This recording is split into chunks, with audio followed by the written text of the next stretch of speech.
നിങ്ങളുടെ ഫേവറേറ്റ് സീരിയലുകൾ ടിവിയിൽ വരുന്നതിന് മുൻപേ സൺ നെക്സ്റ്റ് ആപ്പിൽ കാണാം. ഇനി എല്ലാവർക്കും മുൻപേ കാണൂ. ഇപ്പോൾ തന്നെ സൺ നെക്സ്റ്റ് ആപ്പ് ഡൗൺലോഡ് ചെയ്ത് സബ്സ്ക്രൈബ് ചെയ്യൂ.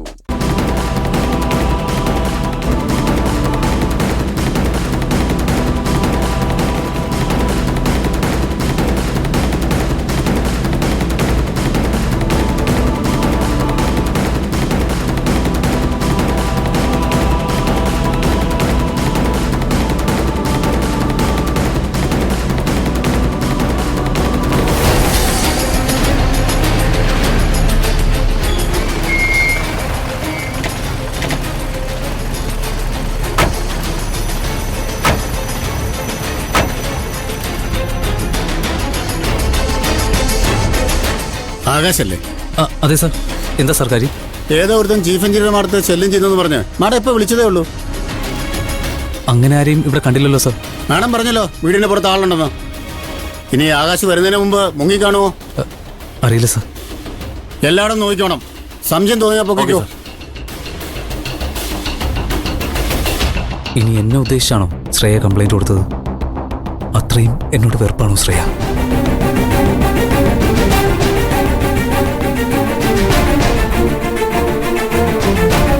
സാർ, ഇവിടെ എങ്ങും ആരുമില്ല. ശരി, മാഡത്തെ വിളിച്ച് ചോദിക്കാം. ശരി സാർ.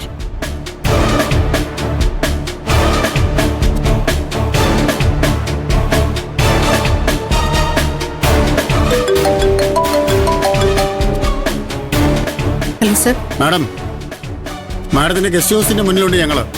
ഇവിടെ എല്ലാം നോക്കി ആരുമില്ലല്ലോ മാഡം. ആരുമില്ലേ? നിങ്ങൾ എന്തേ പറയുന്നേ?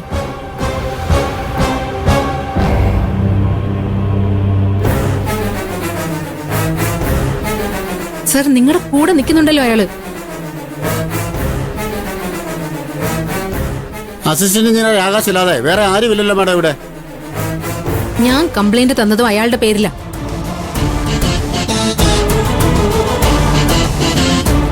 എന്താ മാഡം, മാഡത്തിന് ഇവിടെ വർക്ക് ചെയ്യുന്നില്ലേ ആകാശ്?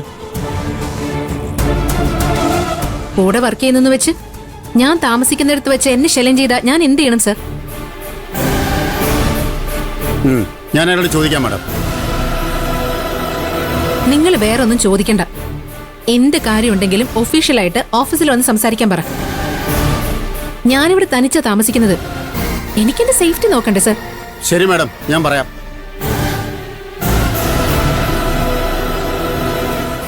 ആകാശേ, നിങ്ങളാണ് മാഡത്തിനെ ഡിസ്റ്റർബ് ചെയ്യുന്നതെന്നാണ് മാഡം പറയുന്നത്.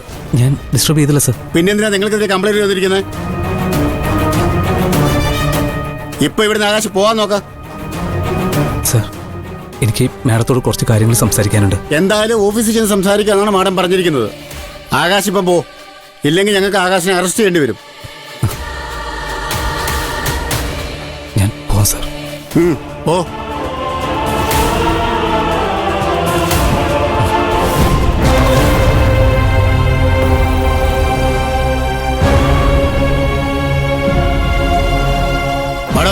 പോകാം.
അളിയോ, കുഞ്ഞളിയോ, ആകാശേ,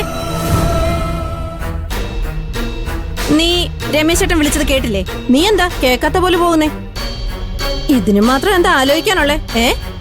അച്ചോട്ടി, ആകാശ് അളിയൻ ആ ചീഫ് എഞ്ചിനീയറെ കുറിച്ച് ഓർത്തിട്ടാവും അല്ലേ അളിയാ? ഞാനെന്തിനാ ആ ചീഫ് എഞ്ചിനീയറെ പറ്റി ഓർക്കുന്നത്? അല്ല, അളിയൻ എന്തിനാ എന്നോട് ചൂടാവുന്നേ? പുതിയ ചീഫ് എഞ്ചിനീയർ വന്നേ പിന്നല്ലേ അളിയന് നിന്ന് തിരിയാൻ സമയമില്ലാണ്ടായി. അതുകൊണ്ട് പറഞ്ഞു പോയതാണേ.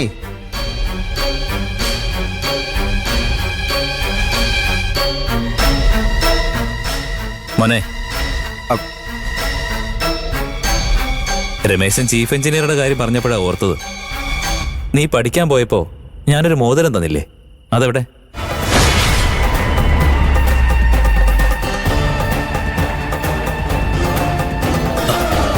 മോന്റെ കയ്യിൽ മോതിരം കാണാത്തോണ്ട് ചോദിച്ചതാ.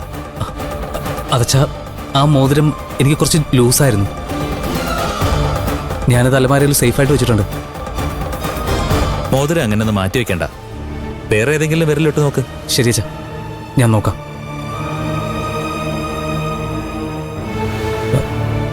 ഇപ്പോ അച്ഛനെന്താ മോതിരത്തെ പറ്റി അങ്ങനെ ചോദിച്ചേ? എന്താ കാര്യം? കാര്യം നിനക്ക് മനസ്സിലായില്ലേ? ആ മോതിരം നീ വിറ്റോന്നാ നിന്റെ അച്ഛന്റെ സംശയം.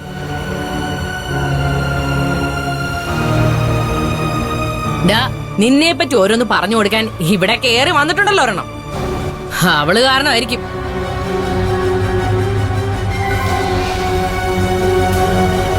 ഇവിടെ എന്ത് കാര്യം സംസാരിച്ചാലും അവസാനം അത് ചാരുവിലേക്ക് എത്തും. അവൾ എന്ത് ചെയ്തിട്ടാ? അയ്യോ, അമ്മേ പ്ലീസ്, അമ്മ വാ തുറക്കാതൊന്നിരിക്കോ? പോടി അവിടുന്ന്.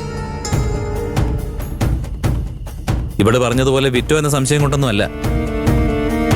ആ പെൺകുട്ടിയില്ലേ ചീഫ് എഞ്ചിനീയർ, ആ കുട്ടിയുടെ കയ്യില് ഞാൻ ആ മോതിരം കണ്ടു.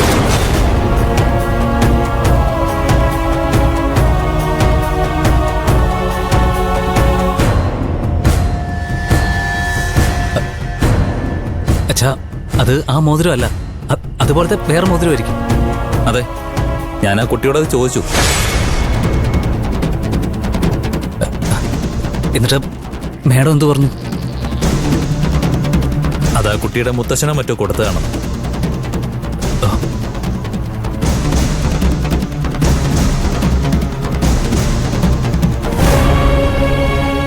ശരി അച്ഛാ, ഞാനൊന്ന് ഫ്രഷ് ആവട്ടെ.